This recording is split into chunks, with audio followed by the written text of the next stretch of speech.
Ladies and gentlemen, you thought it was bad out there? I'm about to explain to you how it's about to get a lot worse. This is the Short News Podcast. Welcome back. Cue the fucking music. And America is a nation that can be defined in a single word. What you ask is got a cool surprise.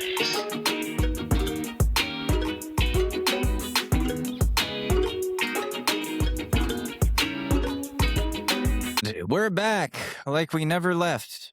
Like we're not a few days late again. Maybe this is the new schedule now. Maybe I shifted everything a couple of days. We don't know yet. Still working out the kinks. This is only episode 12? Hi, my name's Alex Mador. This is the Short News Podcast where I rant and sometimes yell about what's going on in our world, as proven or as supported by last week's episode where I proceeded to scream into the microphone for about 20 to 40 minutes about ICE and how fucked everything is. That is true. That still stands. Shit's still fucked. As the kids would say, we are cooked. But are we even more cooked than we were last week? I would say yeah. Yeah, more people now have been attacked by ICE. More people have been raided by ICE. The Trump administration is now saying that even American citizens should be expected to carry around their birth certificate and other citizen-proving documents. Does that not sound reminiscent of anything really scary to some people? Does that not sound like the country that we live in is doing papers, please, to its own citizens? I don't know about you. I'm not the most white-looking guy in the country, but I was born here. I was born in Danbury, Connecticut. It's not like I have an accent. Shit was bad enough already as is for me, where every time I get pulled over, the police automatically assume that I stole my car. I wish that was the case, man. I wish I wasn't paying what I'm paying for this fucking money pit of a vehicle. But that's not the case. The reality is, Officer Dipshit, I'm a fucking car owner. But these fuckers don't even think that a Mexican passing man is capable of owning a Kia Forte that they haven't stolen. So think about now what they're going to do now that they have the right to do it to as many fucking people in America as they want, as many Americans in America as they want. We're supposed to carry around all of our papers? Listen, when I started this podcast again, 2 months ago? I came right out and said, see, this is why I carry my birth certificate with me everywhere. And I said something like, you can think I'm dramatic if you want. People think I'm being an asshole because of that. But it turns out I wasn't being an asshole. It turns out the Trump administration is being a fucking asshole by requiring that American citizens now do this. This is setting a very fucked up precedent where now ICE can stop whoever they want, whenever they want. There have been memos sent out to ICE agents saying that they have fucking immunity, that they can do whatever they want because they have federal immunity to do so, and they will be protected by the government no matter what they do, no matter what crimes they fucking do. I don't know why anybody still sides with these people. It's not a safe world for anybody right now, even Trump supporters. There's gonna come a day, if you're a Trump supporter out there, where the guy that you voted into power is going to cause some sort of legislation that is going to have an effect on you in a negative way. It's the whole first they came for so-and-so, then they came for me argument. And it's starting to look like that is fact and not fear-mongering by the left. I don't say by the Democrats because the Democrats are too busy worrying about stupid shit. Every day I log into Instagram threads. Why do I do that? We don't know. Because it's not Twitter. But every day I log into Instagram threads and Chuck Schumer has posted some other thing about everything but ICE. He's talking about fees. Like, oh, this fee is way too unfair. We should do something about that. Chuck, of course you're doing that. Of course you're talking about money and cutting corners of costs when there's life or death shit going on, Chuck. Of course. It's what you do. But what I'm going to need you to do, Chuck, is either step the fuck down or think about the people that voted you into power in the first place and how they're being stomped out by federal agents while protesting, something that they very much have the right to do under the first fucking amendment. Not even like the second or the third, it's the first fucking one. What are we doing here? And I don't know, after last episode, I lost a little bit of sleep. For like the last week, I've been losing sleep. I will admit it. Because what I said on that podcast was probably the least holding back that I've been, was the most unfiltered that I've been when it comes to my political opinions and what I actually feel. I'm not afraid of being canceled. I'm afraid of being silenced. And not in the fun way or not in the canceled way. In the you have a cup of tea one day, next thing you know, you die under mysterious circumstances, aka you were poisoned. I'm not trying to have that happen. When you say you invoke Israel's name in a negative way enough times, at some point BB's gonna be like, hey, we gotta shut this guy up. And I'm not saying that's gonna happen to me. I don't think I'm that cool. I don't think that my opinions are that popular. But I think that at some point down the road, some of you are going to listen to the last 11 or 12 episodes and think, wow, he was kind of warning us here. He was kind of telegraphing what the Trump administration was about to be doing to us. Because they're fucking doing it, man. ICE has increased their presence tenfold. They're in the Northeast now. It's not just the southern states that would be more lenient about letting them in. They were in New York City over the weekend. They probably still are in New York City over the weekend.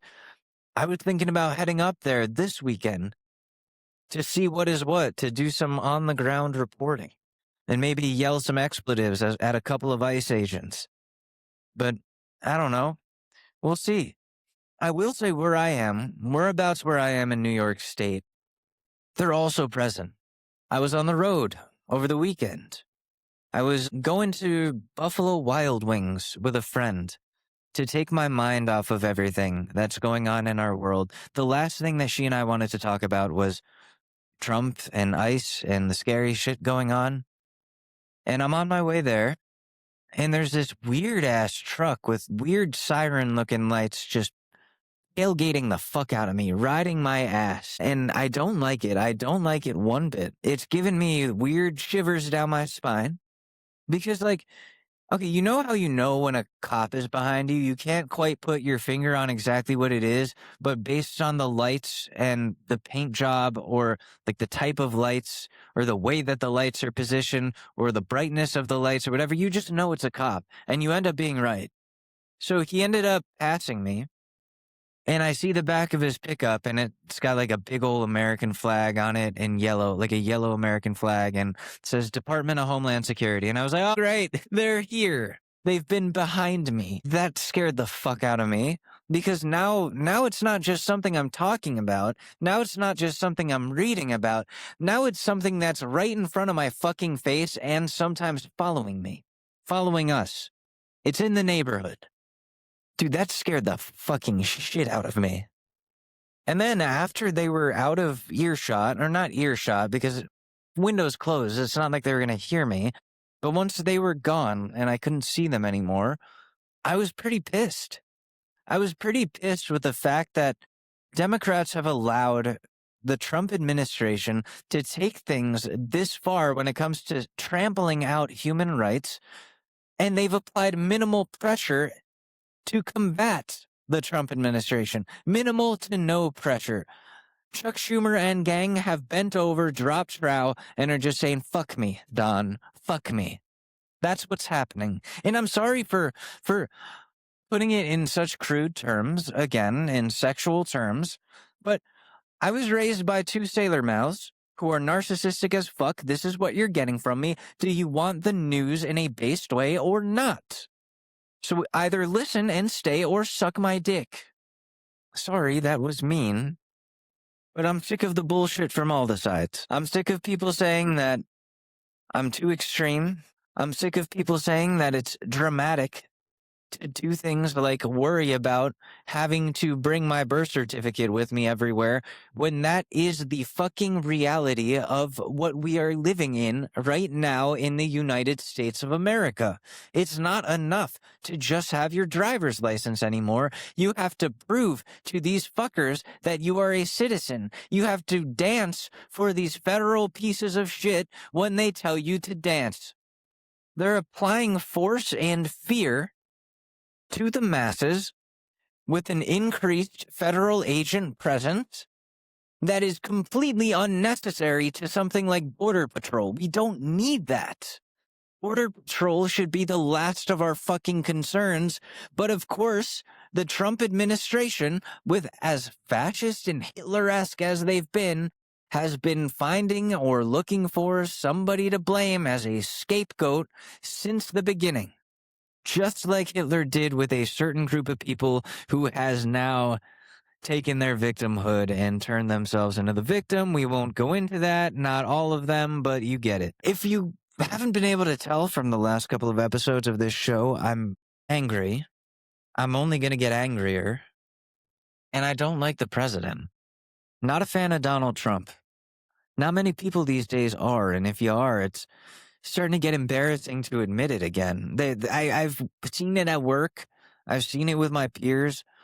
It was like they went from prideful in 2016 to 2020, being embarrassed about it after the insurrection, back to 2024, rubbing it in your face and being loud and proud about it. Now here we are in the beginning of 2026, and with all the fascist shit that he's done, and all of the overstepping, crossing lines, and trampling on human rights that is now happening, and realizing that they were scammed, you're starting to see the Trump supporters jump back into their shells again.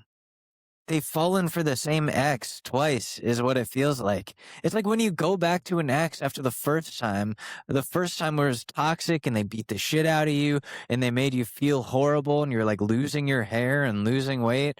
After like a year or so of not being with them, you're like, oh, I miss them. And then you get back with them and you're like, oh my God. Now I remember why I was embarrassed to even remember them in the first place. Why am I doing this to myself? I gotta get the fuck out of here. This is horrible. And then after that, you hopefully are embarrassed enough and miserable enough because of the consequences of what you voted for or gotten back together with. Sorry, I forgot that this is an analogy. That you don't do it again. You become ashamed and hurt enough that that's enough to hopefully deter you from doing the same thing. Like when a child burns his hand on the hot stove and realizes, oh, ow, not going to do that again. Going to keep my hand away from that when it's on, or just in general, just to be careful. You would hope that voting age American adults have the wherewithal and the common sense and a little bit of intelligence to be able to make those decisions for themselves. But we've become such a sedated and curated and sanitized and corporatified society with zero substance, where it's kind of a unique thing if you're able to critically think for yourself. You don't see a lot of that anymore. You just see a lot of people repeating the same talking points that they heard on CNN, or that they saw on Fox News, or that they masturbated to on News Nation or Newsmax. And listen, I think it's really sad that this is the reality of what the press is now, where it's all corporate run. Those corporations who run them are afraid of a certain person and aren't going to be as critical of him anymore like they were in 2016 to 2020. Shit's clamped down. I think a lot of it is also because, and I tried to explain this when I was a drinker back in 2024 when Trump first got reelected, the reason that we're seeing a lot of the big billionaires that were once critical of Donald Trump now buddying with him is the same reason that you see those same billionaires building bunkers in the middle of nowhere. Because they're afraid of you and me. And I've talked about this already, but it's a good thing to reiterate. Because, and I don't mean like we push the billionaires away. No, fuck them. You're supposed to hate them. You're supposed to want them to lose their money. You're supposed to want them to not hoard the majority of the wealth while the rest of us are scraping by on pennies. That makes sense. That's common sense. That's independent critical thinking right there. To say, hey, it's kind of fucked up that these billionaires own a huge portion of what should be evenly distributed between people so that we can all live a regular fucking life. And once people started waking up to that, that meant that people were going to become more critical of the billionaires. They were going to say things like eat the rich. They were going to say things like Mark Zuckerberg shouldn't be alive. I'm not saying that. I'm quoting people that want to eat the rich. You get what I'm saying? Because nobody should be a billionaire.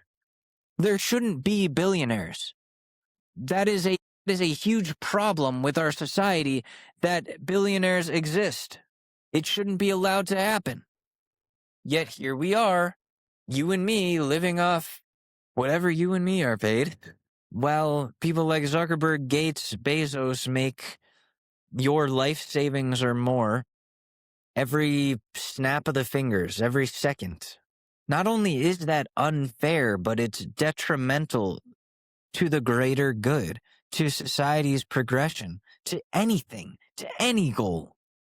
And that's gross. So when they started seeing people say, eat the rich, or all the other things, when people started criticizing and making fun of Jeff Bezos for being an absolute piece of shit in every way, you started seeing people like Bezos and Zuckerberg start to construct bunkers because they're scared of not assassins, not the government, not anything important, right? They're scared of you and me. They're scared of the people who realize that the billionaires are the ones fucking over the people.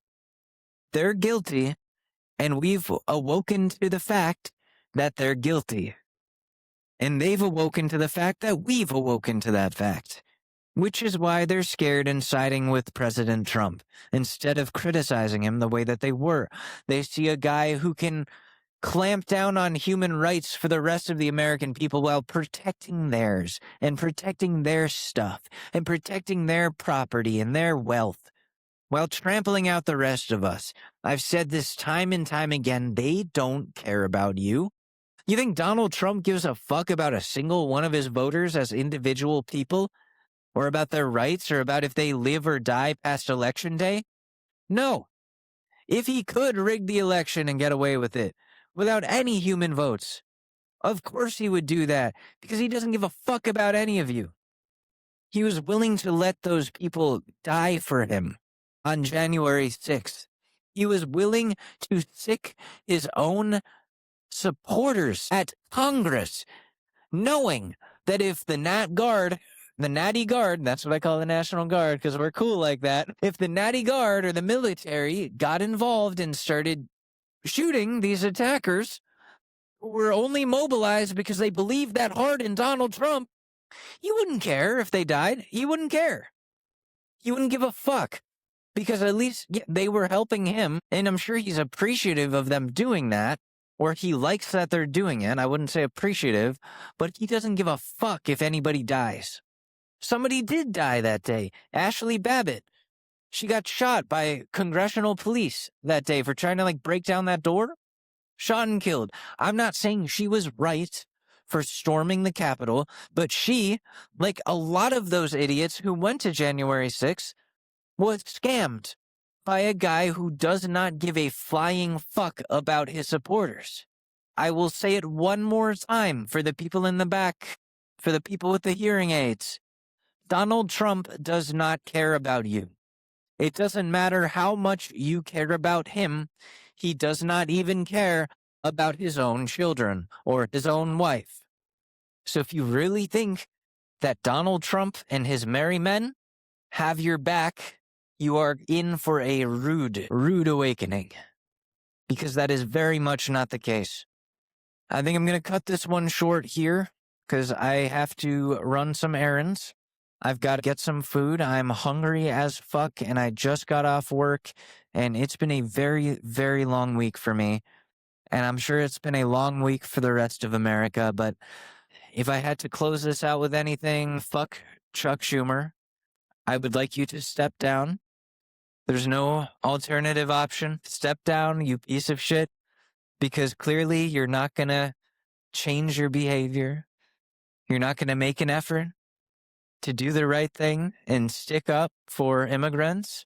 Stick up for your own fucking American voters who are begging you to do something about ICE.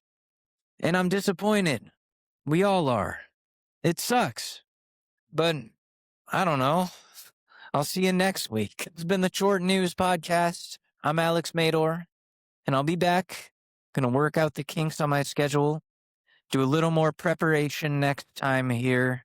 And I apologize if it seems like every single episode I sound different than the last one, but I'm slowly getting more confident, not just with this show, but in general. And it feels nice. It's been a while since my heart has been ripped out of my chest, thrown to the ground, stomped out, and told it was his fault. So that might be part of why. And I'm hoping to keep it that way for a little while longer. I appreciate you. I love you. You don't have to say it back, and I'll see you on the next one. Take care. Bye.